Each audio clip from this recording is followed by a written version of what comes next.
कौन सा गीत था वो? हिंदुस्तान में ब्रिटेन के लोगों के समर्थक बहुत बड़ी संख्या में रहे, और ना सिर्फ ब्रिटेन के समर्थक रहे बल्कि अंग्रेजों के तलवे चाटने वाले घराने इस देश में रहे। अंग्रेजों की जी हजूरी करने वाले घराने इस देश में रहे, और जिन खानदानों ने अंग्रेजों के जितने ज्यादा तलवे चाटे, उन्हीं खानदानों का नाम इस देश में गर्व से लेते हैं लोग। जो अंग्रेजों के सबसे ज्यादा पिट्ठू बनकर रहे, जो अंग्रेजों के चरणों में साष्टांग बिछ जाते थे, ऐसे ही लोगों को इस देश के इतिहास में पढ़ाया जाता है। और ऐसा ही एक खानदान था जो अंग्रेजों की गुलामी में आकंठ डूबा हुआ था। उस खानदान का नाम था टैगोर खानदान। और उस टैगोर खानदान का एक व्यक्ति था जिसका नाम था रविंद्रनाथ टैगोर। उस रविंद्रनाथ टैगोर ने जॉर्ज पंचम के स्वागत के लिए एक गीत लिख दिया था। और ना सिर्फ उस आदमी ने वो गीत लिखा, बल्कि कलकत्ता में जब जॉर्ज पंचम पहुंचा और उस भरी सभा में जहां लाखों लोग उपस्थित थे, हिंदुस्तान की गुलामी का गीत गाया गया और ब्रिटेन के राजा का सम्मान किया गया। और यह काम रविंद्रनाथ टैगोर ने अपने मुंह से किया। और वो गीत कौन सा था जो रविंद्रनाथ टैगोर ने इंग्लैंड के राजा की स्तुति का गान करते हुए लिखा था? वो गीत वही है जिसको आप कहते हैं जनगण मन अधिनायक जय हे भारत भाग्य विधाता। बहुत शर्म आती है मेरे जैसे आदमी को जब वो गीत गाने के लिए कोई मुझे कहता है कि ये गाओ। क्यों गाएं उस गीत को? रविन्द्रनाथ टैगोर तो चापलूसी करते थे अंग्रेजों की, रविन्द्रनाथ टैगोर तो चाटुकार थे अंग्रेजों के, और रविन्द्रनाथ टैगोर तो साइकोफेंट थे अंग्रेजों के।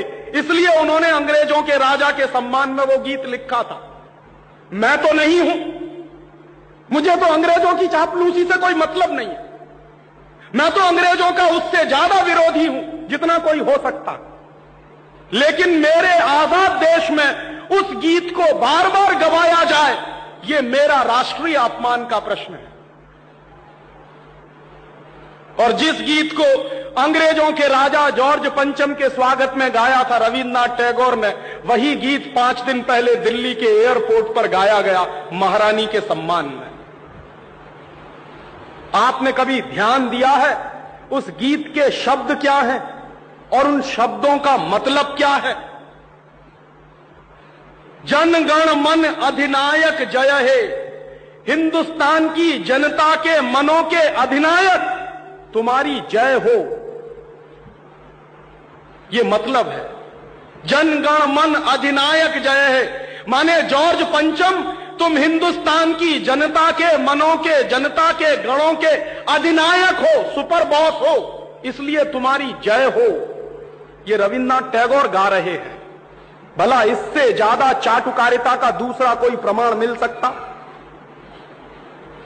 इससे ज्यादा साइकोफेंसी का दूसरा कोई प्रमाण आपको मिल सकता? और दूसरी लाइन है जनगण मन अधिनायक जय है, भारत भाग्य विधाता, माने तुम भारत के भाग्य विधाता हो, माने हमारा भाग्य तुम लिख रहे हो। यह तो कोई भगवान से भी नहीं कहता है। लेकिन रविन्द्रनाथ टैगोर ने तो हिंदुस्तान के साम्राज्यवादी राजा का प्रतीक जो जॉर्ज पंचम था, उसको भगवान से भी ऊपर रख दिया था कि तुम तो भारत के भाग्य विधाता हो। पंजाब सिंध गुजरात मराठा द्राविड़ उत्कल बंग, विंध्य हिमाचल यमुना जंगा, उच्छल जलधि तिरंग, तब शुभ नामे जागे तब शुभ आशीष मांगे।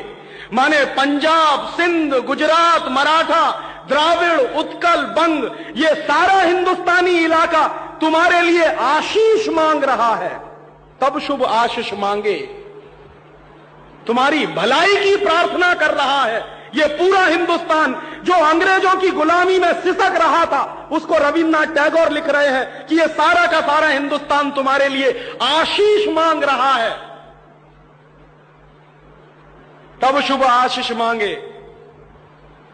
और वो सारी की सारी आशीष हम तुमको दे रहे हैं अपनी तरफ से। और अंत में जनगण मंगलदायक जय है भारत भाग्य विधाता, वही भारत के भाग्य विधाता तुम्हारा मंगल हो, तुम्हारा कल्याण हो। माने जो हमको गुलाम बनाने के लिए आए हैं, उनकी चाटुकारिता में कोई आदमी कितना बिच सकता है, इसका यह निकृष्ट नमूना है। और अंत में वो कह रहे हैं कि जय है जय है जय है, माने तुम्हारी ही जय है, तुम्हारी ही जय है, तुम्हारी ही जय है।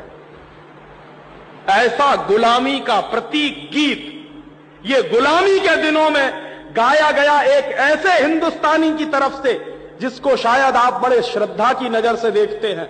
और ये गीत जब गा दिया था उन्होंने और चरणों में बिछ गए थे रविंद्रनाथ टैगोर, तब अंग्रेजों ने उनको नोबेल प्राइज दिलवा दिया था पुरस्कार के रूप में। रविंद्रनाथ टैगोर को ऐसे ही नोबेल प्राइज नहीं मिला था।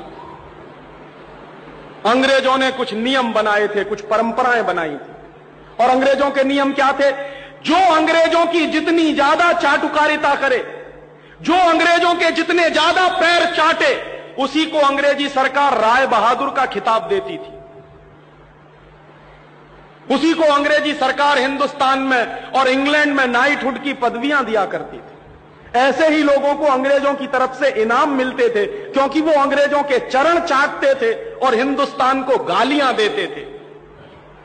और ऐसे चरण चाटू लोग, आपने नाम सुना है, हिंदुस्तान के राजाओं के दरबार में कुछ चारण और भाट हुआ करते थे। वो चारण और भाट क्या करते थे? राजा चाहे जितना गंदा हो, चाहे जितना बदमाश हो, चाहे जितना लफंगा हो, लुच्चा हो, वो चारण और भाट हमेशा राजा की प्रशंसा ही करते थे। बदले में राजा उनको कुछ इनाम बांटता था। ऐसे चारण भाटों का खानदान है ये टैगोर खानदान, जिन्होंने ये गीत लिखा है। और मेरा अंदर से रोम रोम कांप जाता है जब कोई मुझे कहता है कि राजीव भाई जनगण मन गाइए। क्यों गाएं? हिंदुस्तान का गीत नहीं है जनगण मन अधिनायक जय। हिंदुस्तान का गीत तो वंदे मातरम रहा है।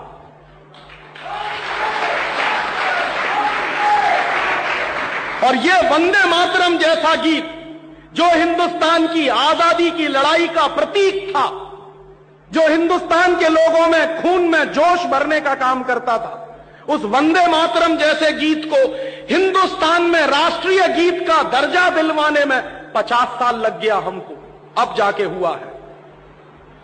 लेकिन जो गुलामी के जमाने का गीत था, जनगण मन अधिनायक जय है, वो आजादी के तुरंत बाद हिंदुस्तान के उन गुलाम लोगों ने, जो शरीर से आजाद होंगे लेकिन दिमाग से गुलाम होंगे, हिंदुस्तान का राष्ट्रीय गीत बनाया था उन्होंने।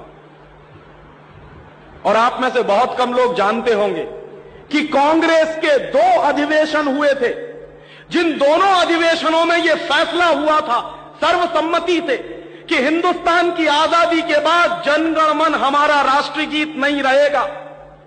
यह फैसला हुआ था कांग्रेस की समिति में। लेकिन उन्हीं कांग्रेस के लुच्चे नेताओं ने आजादी के बाद उसी को अपने देश का राष्ट्रीय गीत घोषित करवा दिया।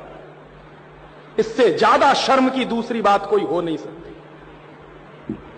और वो गीत जिस तरह से गाया गया था, जॉर्ज पंचम की अगुवाई करने के लिए, जॉर्ज पंचम का स्वागत करने के लिए कलकत्ता में लाखों लोगों के बीच में, वही गीत अब फिर गाया गया है महारानी के सम्मान में उस दिन दिल्ली के